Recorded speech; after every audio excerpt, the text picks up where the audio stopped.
Doctor बाळाच्या डोळ्यातनं फारच घाण येते, सारखंच पाणी येतंय, काय करूया? जन्माला आलेल्या बऱ्याच बाळांमध्ये पहिल्या 1-2 आठवड्यापासून किंवा थोडंसं नंतर हा आईवडिलांना, नातेवाईकांना पडणारा प्रश्न आहे. डोळ्यातून पाणी येणं हे पहिले 6 महिने, वर्ष खूप बाळांमध्ये दिसून येतं. त्याचं कारण डोळ्यातून जे पाणी असतं ते नाकातनं बाहेर आत जाणे आणि तिथून ते शोषलं जाणं, ही जी प्रक्रिया असते त्यासाठी लागणारा जो पंप असतो तो नॉर्मली डोळ्याच्या ह्या बाजूला नाकाच्या वरती असतो आणि ह्या पंपाचं काम बऱ्याच छोट्या बाळांमध्ये व्यवस्थित होत नसतं. त्यामुळं फक्त त्या पंपाला मसाज करणं, म्हणजे इथं बोट ठेवायचं आणि त्याच्यावरती असं फिरवून त्याला खाली ओढायचं, हे इतपत केलं दिवसातून 3-4 वेळा दूध पाजायच्या आधी, तरी हा त्रास बऱ्यापैकी आवाक्यात येतो.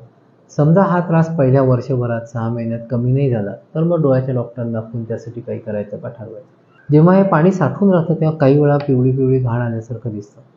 जेव्हा ते पिवळी घाण दिसते तेव्हा नेहमी बघण्यासारखी एकच गोष्ट असते की बाळाचे डोळे लाल झालेले नाही आहेत.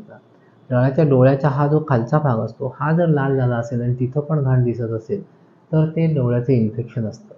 ते डोळ्याचं जर इन्फेक्शन असेल तर डॉक्टरांना दाखवून त्यासाठी योग्य ती उपाययोजना, डोळ्यातले थेंब घालणं, हे सगळं करावं लागतं.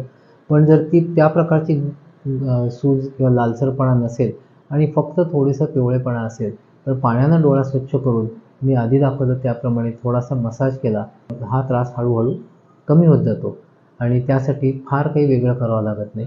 त्यामुळं प्रत्येक दिवशी उठल्यानंतर आणि झोपायच्या आधी बाळाचे डोळे जर पाण्यानं स्वच्छ केले आणि हा मसाज केला तर हा त्रास आवाक्यात येऊ शकतो. धन्यवाद.